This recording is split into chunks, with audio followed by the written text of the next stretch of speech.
Kyle Busch, driver of the number 8 Chevrolet for Richard Childress Racing. We'll go ahead and open it up for questions. If you have one, please raise your hand and we will get a mic over to you. We'll start here with Nathan and then go to Deb and then to Dustin. Nathan Solomon with the podium finish. Kyle, what exactly were you guys battling last week at Indy, and were you guys able to kind of diagnose that this week? Yeah, I mean, unfortunately, just broke a valve spring, so not sure what or why or anything like that. There was never a missed shift. There was a couple high revs, but nothing higher than any of the other guys. We had a whole data set from all the rest of the ECR engine, so unfortunately, I just drew the unlucky straw. And then these last 5 races, really, since Loudon, obviously not been a good stretch for you. Just kind of what's the mindset been this last month, and how do you kind of wipe that going into the playoffs? Yeah, I mean, the mindset stopped the bleeding. You know, we got to figure out a way of being able to bounce back in races, which we were. You know, we had some good luck on our side, some good fortune. Maybe we used it all up, but you know, fact of the matter is when things kind of go awry, you know, it just seems to snowball from there. And we're not able to stop bleeding. So that's kind of been our way. You know, we were 3rd in points, 30 from the lead, looking for a regular season championship 7 weeks ago, and now I don't even know where we are. I stopped paying attention because I know it's not good, so don't tell me. But I just know that we need to have a good race, a good solid race, and we were looking for that last week, and I thought we had that. You know, we got, I think, 5th or 6th in each stage, and then you know, we were running 4th in the running order, and I felt like we were lap times comparable to the leaders, probably better than 3rd place. I'm not sure about being able to catch the 34 and the 9, but that would have been a solid day, one that we needed, and just didn't get it. We're going to go to Deb, then Dustin, and Holly, and Kelly. Deb Williams, Auto Week. Kyle, this is a off-track question. Parenting has always been a tough job, and when I was growing up, my mother always said, you never know who's watching. But now you have to deal with teaching children responsibility on social media. How do you deal with this with Braxton and eventually with your daughter, and do you go back and show them anything that maybe you did earlier in your career that's still out there to show them how everything stays on the internet? Well, I mean, there's 2 sides to that, probably more, but yeah, I mean, the social media piece, that's tough. Honestly, I hate social media. I wouldn't be on it if I didn't have to be on it, you know what I mean? So that's just the nature of our business and what we do right now with sponsors and everything else. So as far as, you know, teaching our young ones, I feel like Brexton's only 8. He still doesn't really know what it all is or see it. He does ask, how many followers do I have?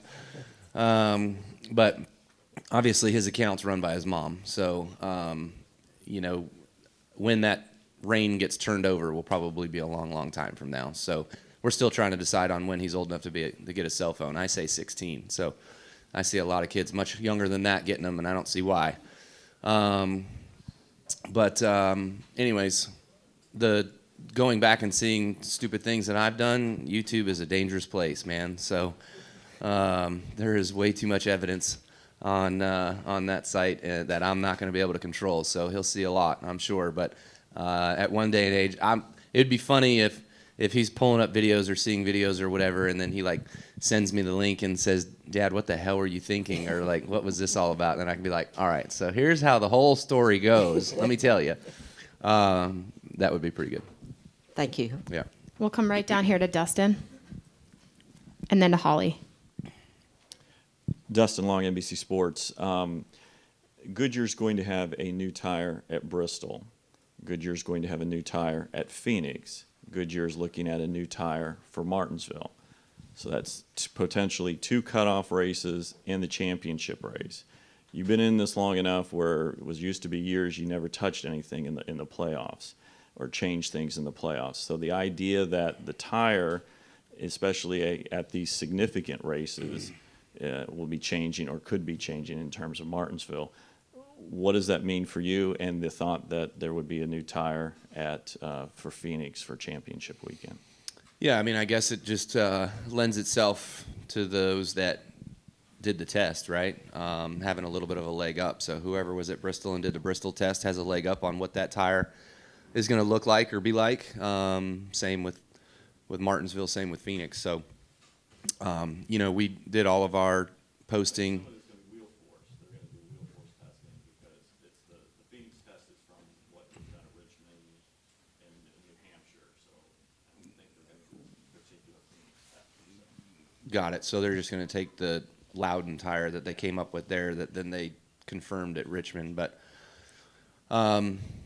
yeah, again, RCR wasn't there for any of those tests. So, we're going to have to rely on our Hendrick partners on figuring out that. But, yeah, variables is what our sport's all about, right? So just trying to find some consistency in that. But, we'll take it for what it's worth and do what we got to do with it. Nothing we can do to change it. Do you like the idea of the potential change for Phoenix?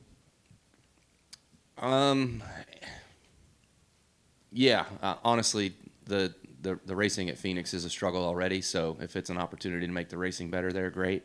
I don't know that the tire was really a magic ticket for Loudon. Seemed like Loudon was a dominating race by the 19. It just all depends on who hits it anyway. Yeah. We'll go to Holly, then Kelly, then Chris. Hey, Kyle. Holly Kane with the NASCAR Wire Service. Obviously, you've raced with Hendrick. You've won championships with Joe Gibbs.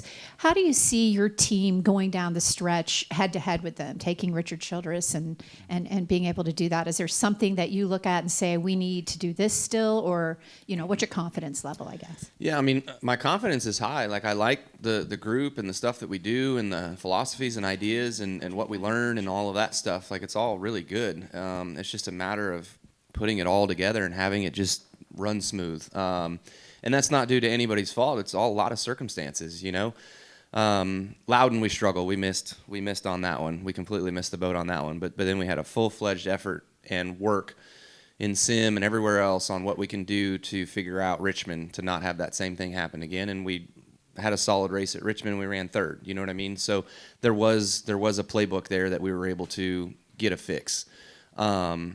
And that's, to me, not intriguing. What's the word? Just, that's good, right? That was encouraging. Thank you. Yes, encouraging. Great. Thanks. Encyclopedia Bob. To me, the struggles have just kind of been the stop the bleeding pieces, just stuff out of our control that kind of keeps happening. Which I guess some of it was in our control. Pocono, for instance, we just had really bad pit stops all day, and every time we thought we had an opportunity to jump some guys and get forward a little bit, we had a 15-second pit stop. You know what I mean? So just stuff like that just we can't keep beating ourselves. We'll go to Kelly. Kelly, CardinalRacer.com. Kyle, my question was going to kind of piggyback off of that because you had tweeted after Indy last weekend, I just don't know anymore, and I was curious, is it things where you guys know you need to be doing better and you're just not executing, or are there things that you're genuinely not sure that you're doing right anymore? But it sounds like, as you said, it's a little bit of both. I think that more so came from the frustration of just life in general and luck and karma and whatever all the rest of that stuff is. Like, I just don't know anymore. I don't know what to do to change it. Like, I have no idea. There's all the rabbit's feet in the world and all the four-leaf clovers and everything else. Like, a lot of people say they don't believe in luck. There is luck, trust me. I know. I've been in this for a long time. That we had 4 or 5 weeks where we had really good luck. Like, we stuffed it into tire barriers. We didn't break a radiator or anything like that at the Chicago street race. We came back and we finished 5th. Like, that was a lucky day. Like, we stole one on that one. You know what I mean? So it's just stuff that we kind of burned all that up there, and now we're paying the price for it over here. So it's like, how do you turn it around and get it back heading in the right direction? And I've had talks like this with Kenseth before and Carl before, where you go winless seasons and you just wonder what's not working. And there's nothing that you can pinpoint yourself to. Truex, him and I talked about it before, where it's like, man, you just got to wait. You just got to wait till it turns around, and eventually it'll turn around and it'll be fine, And I guess you look at Truex, the struggles of last year, and then his turnaround for this season. So it's like, they're not wrong, but I'm a very impatient person, and and I'm ready for the results to be indicative to how I know they should be. I also wanted to ask about, we've gone through now a bunch of road course races this season without the stage breaks.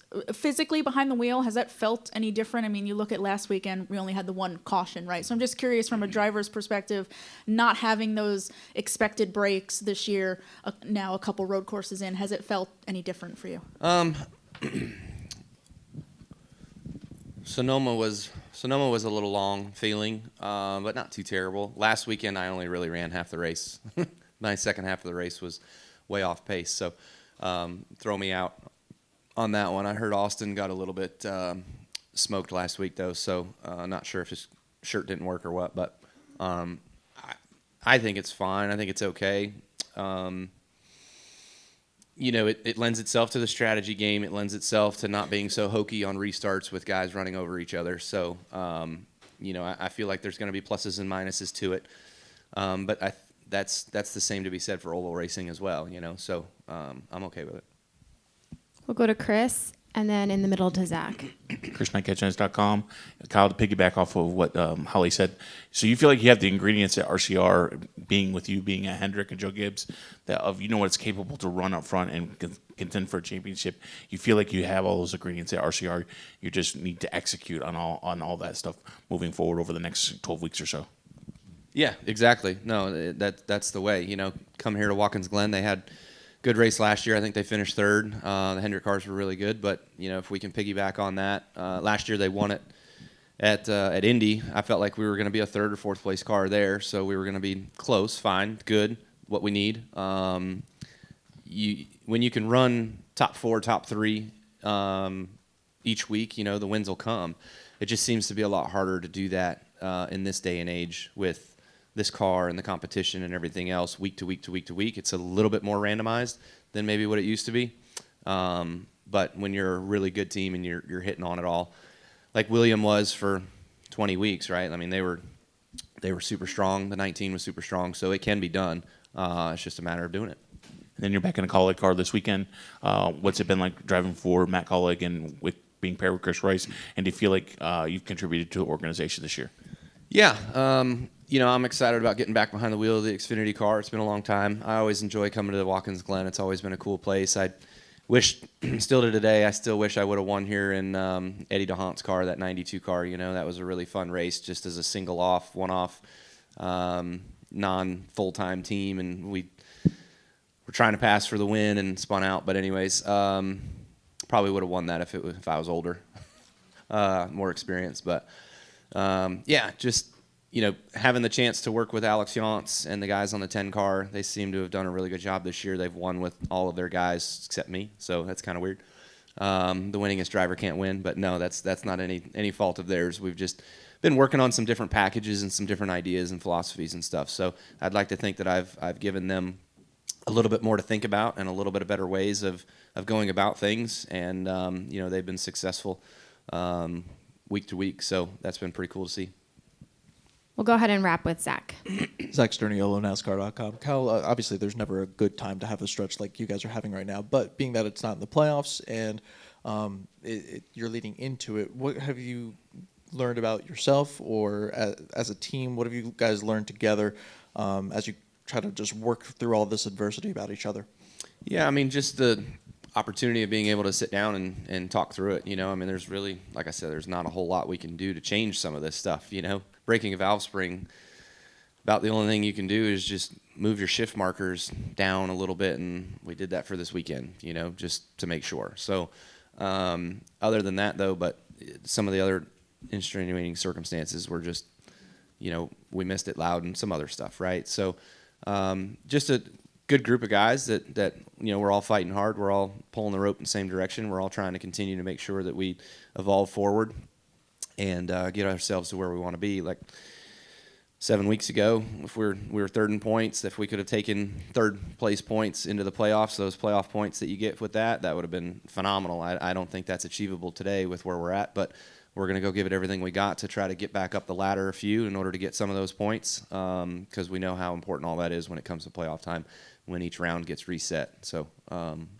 we'll push hard and try to get back on track. All right, Kyle, thank you for your time and good luck this weekend.